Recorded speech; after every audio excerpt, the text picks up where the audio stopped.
부활주일입니다.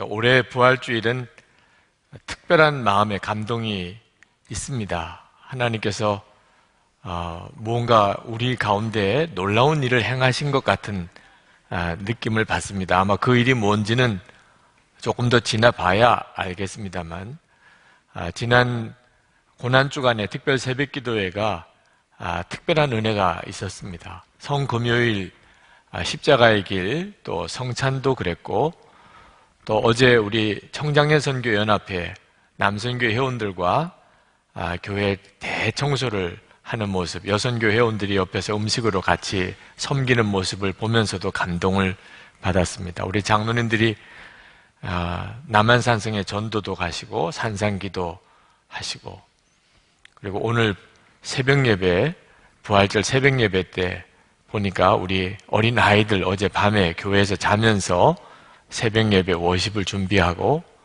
청소년들도 그랬고, 여러분들도 오늘 부활난 전도를 위해서 준비하신 분들도 계신 것 같고, 기도하며 사모하며 오늘 부활주일을 준비한 이들이 많으셔서 그런지 오늘 부활절에 주님이 주시는 은혜가, 감동이 특별합니다.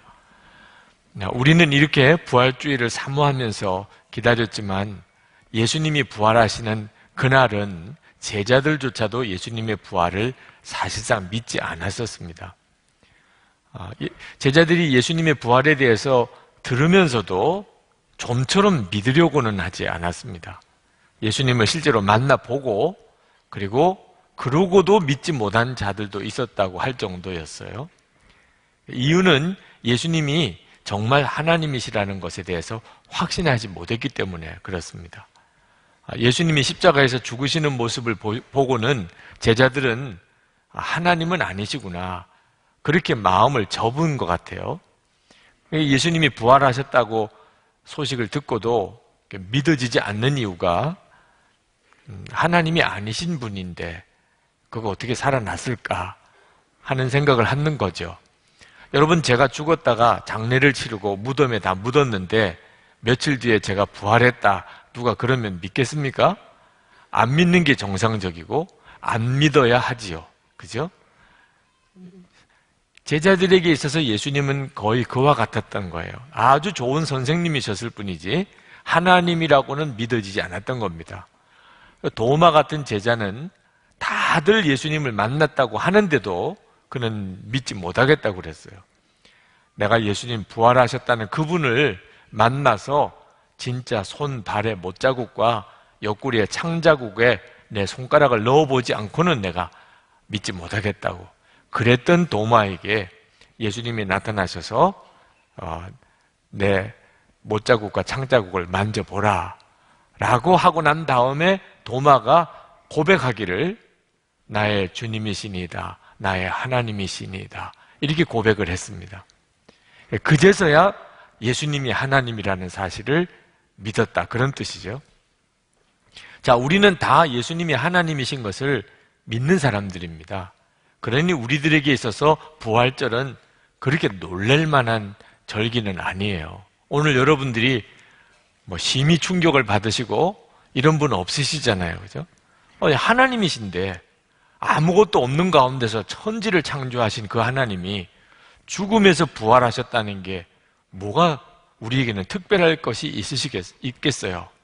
예수님이 부활하셨다는 것을 모든 사람들 앞에서 증거하고 찬양하기를 원할 뿐이지 우리는 별다른 충격을 받지도 않습니다.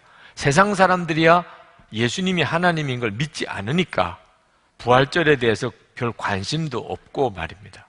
우리는 예수님이 하나님인 걸 믿으니까 부활절은 아주 당연한 일이죠.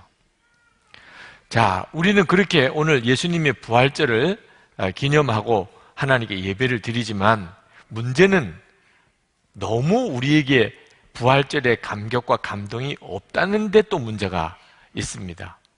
예수님은 당연히 부활하실 수 있는 분이지요. 또 그건 확실한 역사적인 사실이기도 합니다. 그렇지만 우리들에게 있어서 부활절이 기념일처럼만 지나가도 되는 건가? 많은 그리스도인들에게 부활절은 3.1절이나 광복절과 별로 다를 바가 없어요. 기념일입니다. 그죠? 나하고 특별한 관계가 있는 절기라고 느껴지지가 않는 겁니다. 예수님이 부활하신 거죠. 예수님이. 그게 나하고 무슨 특별한 관계가 있는가?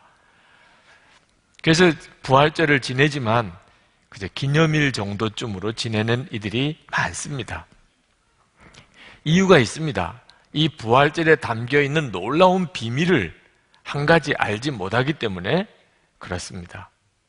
사도 바울이 오늘 본문에서 아주 비밀 한 가지를 말해주겠다. 비밀을 내가 말해주겠다고 말씀합니다. 51절에 보면 사도 바울이 보라 내가 너에게 비밀을 말하노니. 우리가 누가 비밀을 좀 말해드릴까요? 그러면 솔깃해지지요. 그죠? 뭐가 도대체 비밀일까? 그래서 말해주세요. 우리도 똑같은 심정으로 사도 바울에게 말해주세요. 뭐가 비밀이에요? 그런 마음을 가지고 오늘 말씀을 좀 들으셨으면 좋겠습니다. 사도 바울이 이 부활절에 담겨있는 아주 놀라운 비밀을 말씀하고 있는데 51절 하반절에 말씀하기를 우리가 다 잠잘 것이 아니요 마지막 나팔에 순식간에 홀연히 다 변화되리니 그렇게 말씀하셨어요. 그러니까 사도 바울이 말하는 비밀은 뭐냐면 부활절은 예수님만 부활하신 것을 기념하는 날이 아니라는 겁니다. 우리도 다 부활할 것이라는 거예요. 우리도 다 부활할 것이라. 여러분들 뭐 특별히 비밀도 아니네 이런 표정이신데 다 들어보신 모양입니다. 네. 여러분도 부활할 것에 대해서 다 들어보신 모양이죠. 네. 그런데 내가 부활할 것에 대해서 들었는데 별로 내 마음에 중요하다고 생각을 안 하는 데가 문제가 있는 거예요. 예수님이 부활하신 것처럼 나도 부활한다. 이 사실이 사도 바울에게 있어서는 너무너무 놀라운 비밀이었는데 우리들에게 있어서는 뭐 별로예요. 네. 우리는 우리 몸이 부활한다는 것에 대해서 큰 기대가 없습니다. 우리가 살아가는 동안에 내가 내 몸이 죽었다가 다시 부활할 것이다. 그래서 내 삶에 무슨 변화의 요인이 있나요? 내가 영원히 죽지 않고 부활하게 될 것이다. 그래가지고 지금 내 기분 하나 달라지는 게 뭐가 있나요? 우리는 이렇게 생각을 해요. 부활에 대해서 오히려 짜증내는 분도 계세요. 부활한다고? 그럼 이 몸으로 다시 사는 거야? 아니 영원히 살아? 그 뭐하고 살아 그러면? 이런 분도 있다니까. 어느 목사님 어머님이 90이 넘어서 세상을 떠나셨는데 세상 떠나기 전에 목사님에게 아주 어렵게 두 가지 질문을 하시더래요. 아들아, 내가 목사잖아. 내가 정말 궁금하다. 좀 답을 해줄 수 있겠니? 그래서 어머니 뭐예요? 이렇게 여쭸더니 그 목사님 어머님께서 질문하시기를 첫 번째 질문은 내가 이제 얼마 안 가면 죽을 것 같은데 죽고 난 다음에 천국에 가면 너의 아버지를 만날 거 아니냐? 38년 전에 교통사고로 돌아가신 아버지. 그 너의 아버지를 만날 거 아니냐? 그렇습니다. 그러면 너의 아버지와 천국에서 여전히 부부로 살 수 있는 거냐? 예수님이 말씀하실 때 천국은 시집도 안 가고 장가도 안 간다고 그랬는데 내가 38년 동안 너의 아버지를 만나기를 사모하고 그리고 죽어서 천국에 갔는데 거기서는 남편 아내 관계도 다 없고 그렇다면 이 천국 가서 너무 허전하지 않나? 그거 답을 좀 해달라는 거예요. 그러니까 천국에 가서 먼저 세상 떠난 남편 기다렸는데 가서 부부도 아닌 관계로 살아가야 된다면 그게 안타깝다는 거죠. 혹시 여러분들 중에는 정반대로 걱정하는 분도 있을지 몰라요. 천국 가서도 같이 부부야? 이런 분도 혹시 있을지 모르겠지만 하여튼 천국 가서 이게 부부 관계도 계속 가는 건가? 또 두 번째 걱정은 부활을 한다고 그러는데 부활을 할 때 죽을 때 몸으로 부활하는 거냐, 태어날 때 몸으로 부활하는 거냐, 젊었을 때 몸으로 부활하는 거냐, 그게 궁금하다는 거예요. 왜 그러시냐고. 아버님이 교통사고로 돌아가셨는데 마지막 돌아가실 때 몸이 많이 상했어요. 자, 그렇다면 너희 아버지가 부활하신다면 그 몸으로 부활하는 거는 아니어야 하지 않겠느냐. 그리고 또 아버님 세상 떠날 때가 53, 자신은 이제 90이 넘어요. 자, 죽을 때 모습으로 부활한다면 이게 모자 관계가 되는 거 아니냐. 부부가 아니고. 자, 이 목사님 어머님 되시는 분이 뭐 참 쓸데없는 걱정을 하시는 겁니까? 당신 나름대로는 고민인 겁니다. 아주 고민스러운 거죠. 여러분들 중에도 이 몸이 부활한다는 것에 대한 기대감이 거의 없는 분, 아주 생각도 안 하고 사시는 분, 안 들어본 건 아니지만, 우리도 부활한다, 안 들어본 건 아니지만, 그게 뭐 그렇게 좋게 여겨지거나, 그죠? 일부러 뭐 부활 안 하겠다는 건 또 아니지만, 또 그 부활을 막 기다리는 것도 아닌 이런 상태에 계신 분들은 오늘 부활절이 예수님 부활의 기념일일 뿐이지 나하고 무슨 상관이 있어요? 내가 부활하는 것을 정말 기다리는 분들은, 내 몸이 부활할 것을 정말 기다리는 분들은 오늘 부활절은 대단히 중요한 날이지요. 예수님은 부활의 첫 열매십니다. 그 말은 줄줄이 우리도 다 부활할 거라는 거죠. 그러니 오늘 부활절은 나에게 중요한 날입니다. 나의 부활에 대한 확실한 보증이지요. 여러분에게는 어떠십니까? 고린도 교회, 이 고린도서를 썼던 당시에 사도 바울이 이 편지를 썼던 고린도 사람들은 몸의 부활을 중요하게 생각 안 했습니다. 중요하게 생각 안 한 게 아니고 몸은 부활 안 해야 되는 거예요. 그 헬라 철학은 영혼과 육신을 철저히 이분법적으로 생각합니다. 영혼은 대단히 고상한 세계에 속해 있고 육신은 아주 저급한 물질 세계에 속해 있는 겁니다. 그러니 육신은 아주 죄 속에 속해 있는 거고 아주 타락한 존재고 육신은 빨리 없어지는 게 좋고 이제 영혼만 고귀한 것이고 그 영혼이 구원받는 건 좋은 일이지요. 이렇게 철저히 이분법적으로 세계관을 가지고 있었습니다. 그런데 사도 바울이 전해주는 복음에 의하면 예수님이 그 육신으로 부활하셨다는 겁니다. 그러니 고린도 사람들은 이 부활의 복음을 받아들이기가 마음에 영 걸림이 되고 특히 자기들이 또 몸으로 부활한다는 것에 대해서는 그게 왜 필요하냐 말입니다. 몸의 부활이 왜 필요하냐는 거예요. 그랬던 배경에서 지금 이 말씀을 쓰고 있는 겁니다. 그런데 우리들도 그렇게 크게 다르지가 않습니다. 몸이 부활한다는 것에 대한 기대감이 현저히 떨어집니다. 빨리 죽기를 원하는 사람도 있다니까, 빨리 죽기를. 막상 죽을 때가 되면 또 마음이 달라지지만 이 몸을 가지고서 영원히 산다, 별로 마음에 들지 않아 하는 분들이 많습니다. 자기 신체에 대한 열등감도 있는 사람도 있고 이 몸으로 다시 산단 말이야, 이런 생각 별로 기쁨이 아닌 분들이 많습니다. 그러니 부활절이 그저 기념일 같은 거죠. 여러분, 우리가 분명하게 해야 할 것은 우리가 믿는 복음은 단순히 영혼만 구원하는 거 아닙니다. 우리의 몸도 구원받은 겁니다. 우리가 구원받은 것은 영혼과 육신이 함께 구원받은 겁니다. 영혼은 구원받아서 그리고 저 천국에 가고 육신은 땅에 묻혀서 흙으로 돌아가고 그걸로 끝나는 게 아닙니다. 하나님은 뜻이 없이 우리를 육신을 흙으로 빚어서 인간을 창조하신 게 아닙니다. 만약에 정말 육신이 아무 소용이 없는 거라면 우리를 그렇게 창조하실 리도 없지요. 예수님의 십자가에서 우리를 구원하신 것은 영혼과 육신을 완전히 구원해 내신 겁니다. 만약에 우리가 영혼은 중요하고 육신은 그건 망해도 좋은 것이라고 이분법적으로 생각한다면 우리는 무서운 이단에 빠지게 됩니다. 이단 사상의 배경 중에 하나가 육신과 영혼을 구분하는 이원론입니다. 하나님은 우리 몸이 부활하는 것을 대단히 중요하게 생각하시고 우리가 구원받은 축복에 엄청나고 놀라운 복이 바로 이 몸의 부활입니다.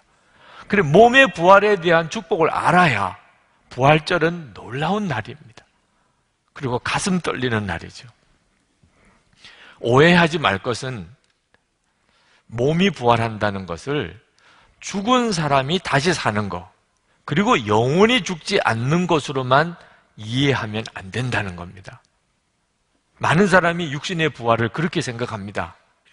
그러니까 육신의 부활에 대한 기대감이 현저히 떨어지는 거죠. 나사로의 부활, 야이로의 딸의 부활 이런 표현을 쓰긴 합니다만 정확한 표현이 아닙니다. 그것은 죽었다가 다시 살아난 것일 뿐이죠. 나사로가 죽었었는데 다시 살아난 거고 야이로의 딸이 죽었다가 다시 살아난 겁니다. 그건 부활이라고 쓰면 안 됩니다. 왜? 무슨 차이가 있느냐? 죽었다가 다시 살아난 사람은 몸은 여전히 그 몸입니다. 몸은 하나도 달라진 게 없습니다. 생명이 끊어졌다가 다시 생명이 돌아온 것뿐이지 몸은 그 몸이고 부활은 몸이 완전히 다른 몸이 됩니다. 우리가 타락하기 전에 아담과 하와의 그 몸은 하나님이 보시기에 좋았더라 그랬습니다. 타락하고 난 다음에 우리의 몸은 이제 죄의 덩어리, 죄의 통로 역할을 하는 썩어지고 그리고 육신적이고 그리고 죄성에 의한 그런 몸이 된 거죠. 우리가 부활의 몸을 힘입을 때는 타락하기 전에 몸을 힘입는 겁니다. 여러분이 부활하게 될 때, 부활의 몸을 입게 될 때 예수님처럼 여러분들은 정말 멋있는 사람이 됩니다. 지금 여러분 자신에 대해서 좀 열등감이 있으신 분들, 그래서 이 몸으로 부활한다는 것에 대해서 마음에 이렇게 걸림이 있는 분들, 걱정하실 필요가 없습니다. 여러분이 부활하시고 나면 여러분은 정말 멋있는 사람, 하나님이 완벽한 작품이십니다. 처음 하나님이 우리를 창조하셨을 때 그 형상으로 변화됩니다. 장애가 있으신 분, 몸이 병드신 분, 걱정하실 필요가 없습니다. 우리에게는 네 가지 없는 거 없습니다. 부활하고 나면 그런 거 없습니다. 우리는 정말 완벽한 모습으로 바뀝니다. 목사님 어떻게 그렇게 장담하세요? 성경에 그렇게 나와 있습니다. 여러분 예수님이 부활하셨을 때 예수님은 몸이 완전히 다른 몸으로 바뀌셨습니다. 그래서 성경을 읽어보면 정확하게 그게 어떤 것을 말하는지는 알 수가 없지만 예수님께서 공간 이동을 하시는 것처럼도 보이고 벽을 그냥 통과해서 지나다니신 것처럼도 묘사를 합니다. 엠마오로 가는 제자가 예수님을, 부활의 주님을 만났는데 못 알아봤습니다. 처음에는 그 예수님이 예수님인 줄. 그러니까 예수님의 모습이 많이 바뀌었다는 것을 알 수가 있는 거죠. 그리고 오늘 이 고린도전서 15장에도 보면 읽지는 않았지만 42절에 보면 썩지 아니할 것으로 다시 살아난다고 그랬습니다. 썩지 않는다는 말은 늙지 않는다는 거예요. 53절에 보면 죽지 않는다고 그랬습니다. 우리가 부활의 몸을 힘입게 되면 이제는 죽지 않습니다. 43절에 가서 보면 부활의 몸은 영광스러운 몸이고 강한 몸이라고 그랬고 44절에 보면 신령한 몸이라고 그랬습니다. 지금 우리가 가지고 있는 몸과는 완전히 다른 몸입니다. 지금 우리가 가지고 있는 몸은 썩을 몸, 욕된 몸, 약한 몸 이렇게 표현을 했는데 우리가 그것 때문에 예수 믿고 구원을 받아도 갈등도 많고 좌절도 많고 그리고 시험도 많고 그렇게 사는 겁니다. 여러분 예수 믿고 구원 받으셨잖아요. 여러분 안에 영생이 있고 성령님께서 여러분 안에 오셨지만 그러나 우리가 예수 믿고 사는 삶이 실상이 어떻습니까? 우리가 매주일마다 기도할 때 어떻게 기도합니까? 또 육신대로 살았다가 또 세상에서 짝하고 살았다가 하나님 용서해 주세요 이렇게 기도할 수밖에 없는 이유는 우리의 육신의 욕구가 여전히 우리 속에서 역사하기 때문입니다. 예수를 믿고 구원받아서 내 영이 살았지만 육신을 통해서 끊임없이 이기적인 마음, 또 육신의 정욕, 또는 탐심, 거짓, 게으름, 시기와 질투, 염려, 근심이 우리 속에 가득합니다. 그래서 우리가 예수 믿고 살면서 탄식하게 되는 거죠. 내가 언제까지 이렇게 살아야 되나 말이에요. 정말 꼭 해야 될 것은 하기 싫어지고 하지 말아야 될 것은 자꾸 하고 싶은 이 육신의 욕구를 어떻게 다스리냐 말이에요. 그러니 예수 믿고 살면서도 자꾸 무너지는 우리 자신이 안타까운 거죠. 사도 바울이 탄식했잖아요. 로마서 7장 15절부터 24절까지 제가 몇 구절만 띄어 읽습니다. 내가 원하는 것은 행하지 아니하고 도리어 미워하는 것을 행함이라. 이제는 그것을 행하는 자가 내가 아니요 내 속에 거하는 죄니라. 내가 원하는 바 선은 행하지 아니하고 도리어 원하지 아니하는 바 악을 행하는도다. 오라, 나는 공고한 사람이로다. 이 사망의 몸에서 누가 나를 건져내려? 사도 바울만 그렇습니까? 여러분과 저의 똑같은 고백이죠. 도대체 이 몸을 어떻게 하냐 말이에요. 우리 몸은 왜 이렇게 변화되지 않느냐 말이에요. 하나님, 이거 언제 바뀌나요?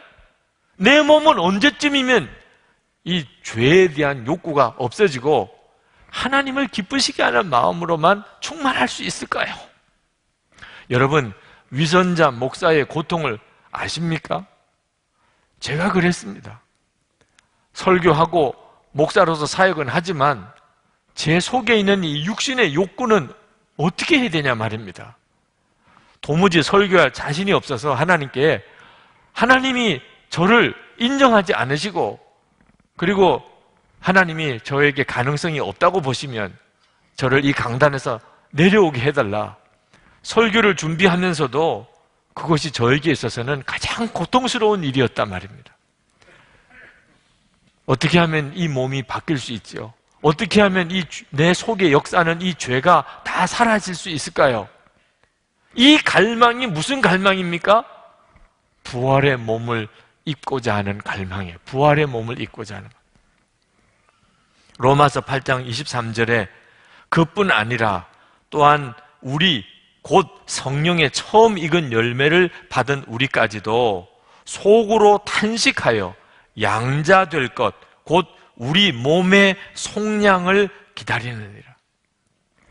사도 바울이 내 몸이 완전히 구원받게 되는 그날을 기다린다는 거예요. 왜? 그날이 약속되어 있으니까. 여러분, 우리는 언제까지나 갈등하고 고민하고 죄에 무너지고 그렇게 사는 게 아닙니다. 예수님이 십자가에서 우리를 위해서 죽으심으로 인하여 우리에게 구원이 임했는데 그것은 단순히 우리의 영혼만 구원받은 게 아니고 우리 육신도 완전히 구원받게 되는 약속을 주신 거예요.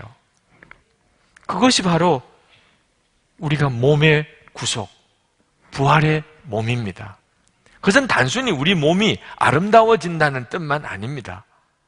장애도 없어지고 외모도 아름다워지고 또 멋있어지고 그런 뜻만 아니고 우리의 속사람이 완전히 바뀐다는 뜻입니다. 이제는 육신의 욕구를 통해서 들어오는 죄성이 다 사라지고 이제부터는 내 육신조차도 하나님이 기뻐하는 대로 살고 싶으니, 아니 하나님이 기뻐하신 대로 내가 살고 싶으면 된 거죠. 해야 될 것을 하고 싶고 하지 말아야 될 것은 하기 싫고, 그러면 뭐가 갈등이 돼요? 항상 기뻐하고 그리고 늘 주님과 교제하고 모든 것에 감사하고 모든 사람을 사랑하고 이렇게 살아지면 그러면 정말 구원받은 거죠. 그러면 사는 게 날마다 기쁨이 아니겠습니까? 우리가 부활의 몸을 입게 되면 그렇게 된다는 겁니다. 단순히 죽은 사람이 다시 살아나고 영원히 죽지 않는 게 아닙니다. 지금처럼 이렇게 육신과 내 심령의 영혼이 갈등을 느끼고 내 육신에 대해서 그렇게 좌절이 오고 이러면 영원히 사는 것 자체가 지옥이죠. 근데 내 마음의 욕구가 주님을 기쁘시게 하는 것이에요. 주님이 기뻐하는 것이 나도 기쁘고 주님 기뻐하는 뜻대로 그냥 살고만 싶고 그러면 영원히 사는 게 정말 복이죠.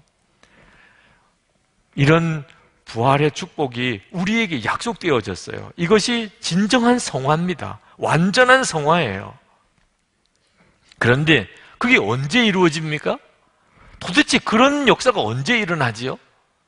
예수님이 재림에 오실 때 이루어진다는 거예요. 마지막 날 우리 예수님이 재림에 오실 때 51절 52절에 보면 마지막 나팔에 순식간에 홀연히 다 변화되리니 나팔 소리가 나매 죽은 자들이 썩지 아니할 것으로 다시 살아나고 우리도 변화되리라. 그러므로 오늘 부활절은 예수님의 재림과 밀접하게 연결이 되어 있습니다. 오늘 예수님이 부활하신 이 놀라운 부활의 영광을 우리 모두 다가 예수님이 재림에 오실 때 다 우리가 그 부활의 영광으로 다시 변화되어 우리 주님을 맞이하게 되고 그리고 이 땅에서 영원히 다스리게 된단 말입니다. 그러면 그 주님 재림하실 때까지는 그럼 목이 빠지라고 기다리기만 하면 되는 겁니까? 그렇지가 않습니다. 주님의 재림 때 우리가 부활의 몸을 힘있게 되는 것이 분명하지만 지금 아직까지 이 타락한 몸을 가지고 살아가는 지금도 우리는 부활의 능력으로 죄를 이기고 살게 됩니다. 왜냐하면 부활하신 그 주님이 우리 안에 오셨기 때문에 우리는 몸은 아직도 타락한 그 몸이지만 우리 안에 부활의 주님이 오셨기 때문에 성도들은 부활의 능력으로 삽니다. 아직까지는 육신을 통해서 죄의 욕구가 여전히 강합니다. 그렇지만 죄의 욕구에 따라 살 필요는 없습니다. 왜? 우리 안에 부활의 능력이신 예수님께서 와 계시기 때문에. 고린도후서 13장 5절에 예수 그리스도께서 너희 안에 계신 줄을 너희가 스스로 알지 못하느냐. 부활의 주님 우리 안에 오셨어요. 그래서 우리가 죄의 종노릇 하지 않고 살 수 있는 겁니다. 여전히 우리는 죄의 욕구를 쫓아가지 말아야 되는 것을 항상 명심하고 살아야 됩니다. 그렇지만 살 수 있어요. 로마서 6장 6절에 우리가 알거니와 우리의 옛사람이 예수와 함께 십자가에 못 박힌 것은 죄의 몸이 죽어 다시는 우리가 죄에게 종노릇하지 아니하려 함이니. 여러분, 예수 믿는 사람에게는 반드시 새로운 삶의 변화의 역사가 일어납니다. 부활의 능력으로 살아가는 열매가 반드시 예수 믿는 성도에게는 지금도 나타납니다. 오늘 부활절 새벽 예배 드릴 때 통일을 위한 예배를 드렸습니다. 오늘 설교를 임양자 목사님, 하늘꿈학교 교장 선생님 오셨습니다. 이제 올해 우리 교회 들어오는 입구에 하늘꿈학교 학교 건물이 지어지게 됩니다. 그래서 특별히 우리 임양자 목사님께서 그동안에 이 탈북자 학교를 섬기던 과정에 간증 설교를 오늘 하셨습니다. 저는 여러분들이 다 들으시기를 바랍니다. 인터넷 교회 들어오시면 거기에 올려놓을 테니까 다 들으시기 바랍니다. 너무너무 중요한 말씀과 간증을 하셨고 여기 하늘꿈학교가 지어지는 것이 어떤 의미가 있는가에 대한 말씀도 하셨어요. 정부에서 정몽구 재단에 건축비를 주면서까지 이 학교를 지으라고 하신 데는 무슨 까닭이 있지 않겠습니까? 탈북 청소년들을 가르치면서 앞으로 통일의 일꾼이 될 것을 믿고 그 탈북자 학교를 세웠지만 도무지 변화될 수 있을까 절망이었다고 그래요. 지금 우리나라 통일의 문제의 가장 큰 숙제가 과연 통일되고 난 다음에 남북이 이 이질적인 남북한 사람들이 정말 하나 될 수 있을까? 변화될 수 있을까? 그는 놀라웠게도 복음 안에서 변화되는 것을 보여주셨어요. 처음에는 하나님 믿을 수가 없다고 그랬어요. 그 아이들이. 그런데 하나님께서 그 아이들 안에 놀라운 변화를 주셨어요. 이것을 통일부에서 보았어요. 어떻게 이런 일들이 일어나는 걸까?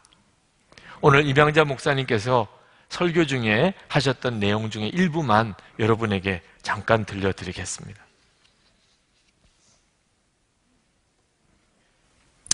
오로지 우리는 이곳에서 살던 아이들에게 어떻게 하나님을 증거하게 할까? 그래야 하나님을 만나야 이 땅에서 이 아이들이 잘 살아갈 텐데, 그것이 힘일 텐데, 이 모르는 정말 유물론적이고 생존만 있는 이 아이들에게 보이지 않는 하나님을 어떻게 증거할까? 선생님들은 끊임없이 삶으로 그리스도의 사랑을 증거하려고 눈물겹게 같이 지내고 있지요.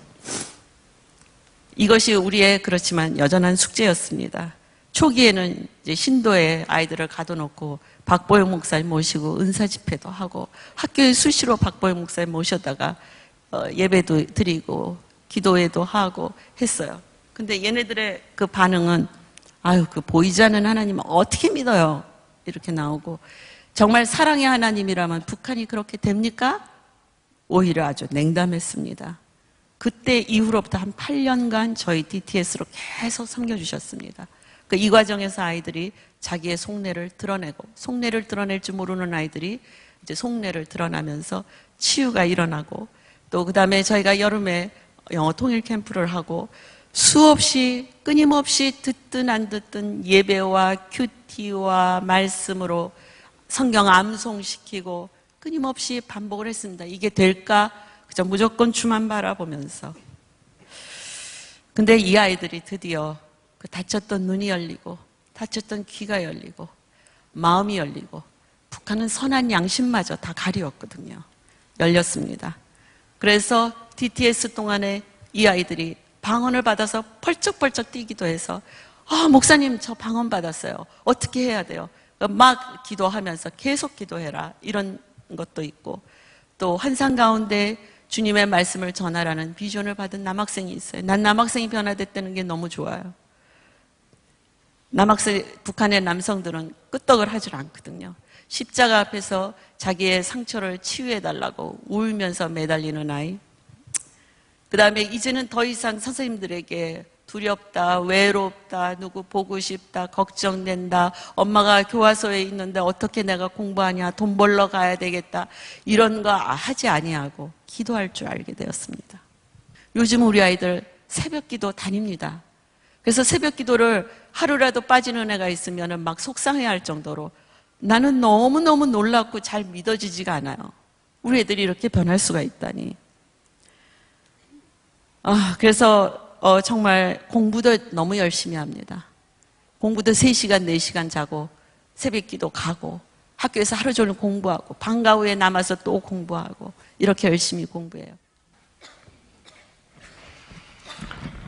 여러분, 정말 지금도 부활의 주님께서 상상할 수 없는, 도무지 변화될 수 없을 것 같은 사람들의 마음 안에 역사하십니다.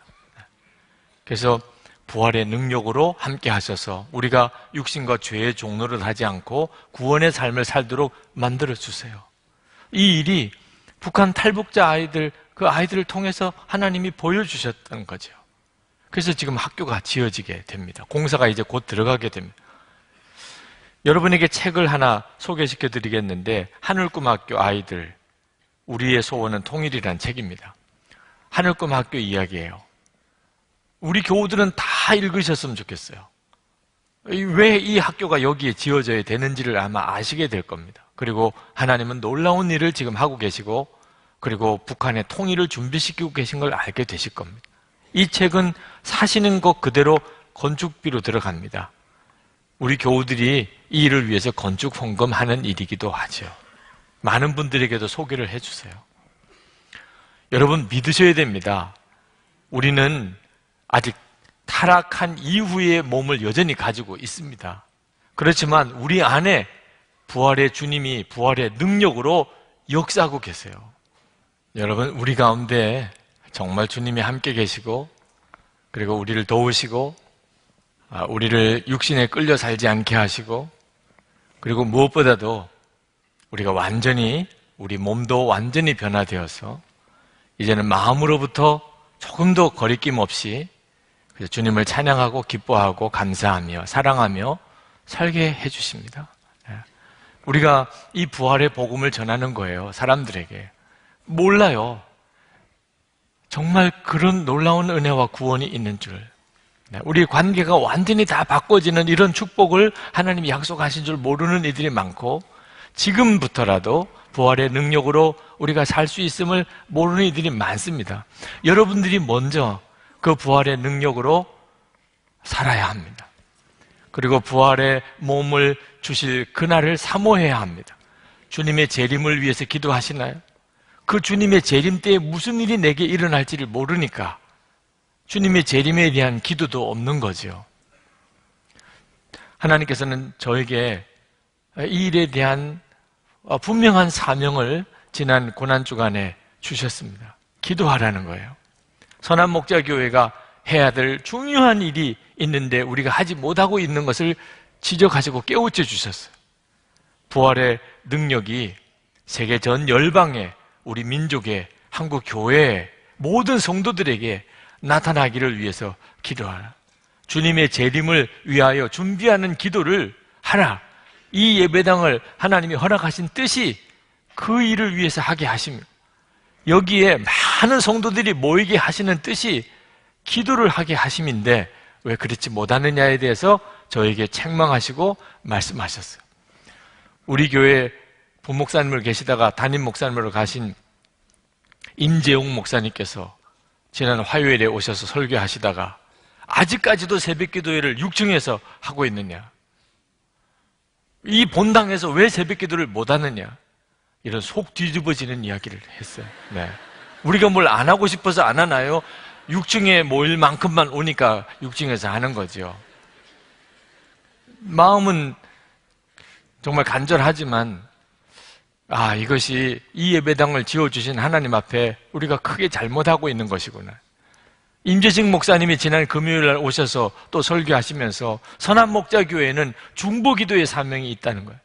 왜 이 교회에 사람들이 많이 모입니까? 하나님의 뜻을 위해서, 하나님의 나라를 위해서 깨어 기도해야 하지 않겠느냐. 하나님께서 우리가 특별히 기도하게 하시는 하나님의 계획이 있으시구나. 그래서 제 마음에 이 본당에서 새벽 기도를 해야 되겠다. 이 예배당을 주신 것이 민족 성전이라고 그렇게 우리가 기도하고 믿었는데 이제야말로 정말 온 세계 모든 열방을 위하여 하나님의 나라가 임하기를, 선교 완성을 위하여 우리가 여기서 기도해야 하고, 두 번째는 우리나라와 민족의 통일을 위하여 기도해야 하고, 한국 교회의 부흥을 위하여 기도해야 하고, 모든 성도들이 부활의 능력으로 살도록 기도해야 될 책임이 있구나. 그래서 이 부활절이 지나고 바로 내일 월요일부터 여기서 새벽 기도를 해야 되겠다.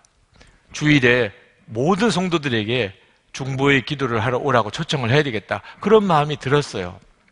근데 오늘 부활절 새벽에 여기에 우리 통일을 위한 부활절 새벽 예배를 드릴 때 우리 하늘꿈학교 우리 탈북자 자매가 와서 자기 간증을 하고는, 그리고는 간절히 기도 부탁을 하는 겁니다.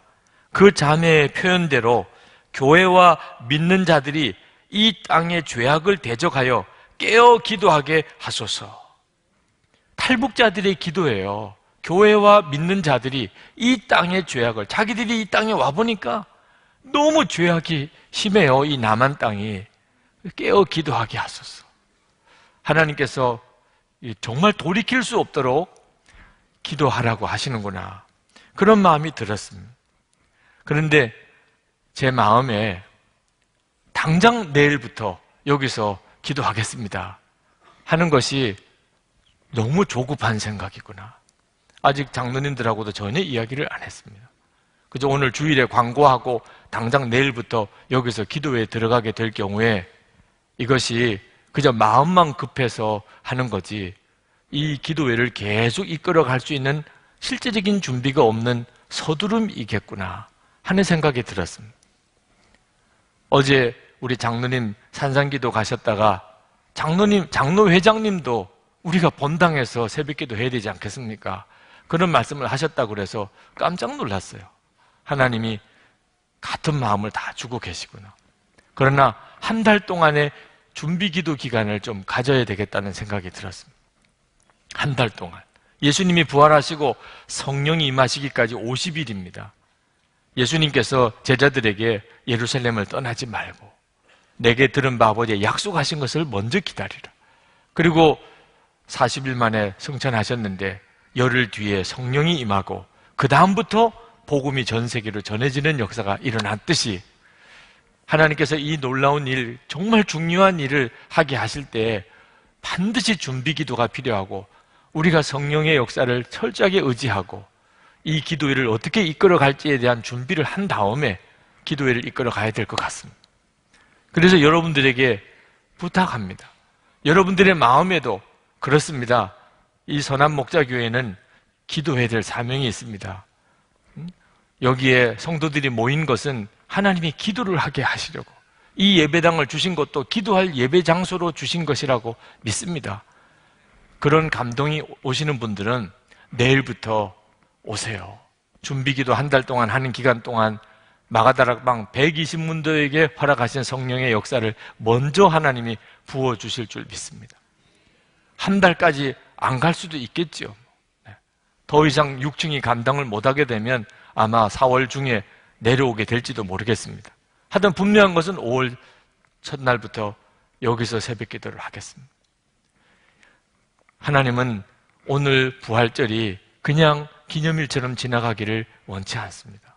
부활절은 그 뒤에 엄청난 역사를 가져오게 됩니다. 모든 게 바뀌어요. 이 시간에 우리 같이 기도합시다. 하나님, 우리 자신의 부활을 위하여 기도합시다. 하나님, 언제까지나 이렇게 갈등하고 좌절하고 쓰러지고 무너지도록 하지 않으시는 하나님, 저에게도 이 몸이 완전히 구원받는 그 은혜를 주시옵소서. 그리고 하나님, 부활의 능력을 부어주셔서 이 육신을 가지고 살아가는 동안에도 죄의 종로를 하지 아니하고 부활의 영광을 드러내며 살게 하소서. 그리고 한국 교회가 그리 되게 하시고 이 민족이 부활의 능력을 힘있게 하시고 세계 열방의 선교 완성을 위하여 주의 복음이 모든 족속에게 전해지게 하여 주시옵소서. 우리 다 같이 통성으로 기도하겠습니다. 은혜와 사랑이 충만하신 아버지 하나님,